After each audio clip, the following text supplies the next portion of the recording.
Welcome to the Slop Temple. We pray this video helps.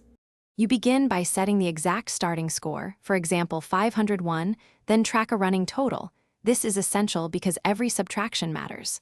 First, identify the board sections, singles, doubles, trebles, and remember bull is 25 and inner bull 50. Now throw up to 3 darts. After each dart, immediately subtract its face value from your running score. Once done, write the new total clearly. This prevents arithmetic errors and keeps pace during play.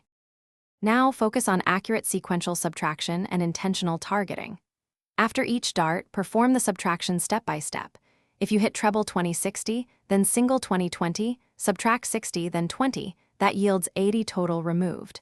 Use shortcuts. 3 times 20 equals 60, 2 times 20 equals 40, and double bull counts as 50.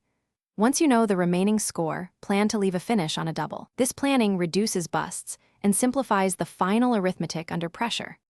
To finish, target a double that equals your remaining score. For instance, 40 is double 20, 32 is double 16, and 50 requires inner bull. If you accidentally score more than the remaining total, you bust. The entire turn scores 0 and you revert to the prior total, so make conservative choices when close. If numbers disagree, pause, recount the darts, and re-add previous totals to verify. One key troubleshooting tip: when confused, stop and recalculate calmly to avoid compound. Thanks for watching. Consider subscribing if we helped you.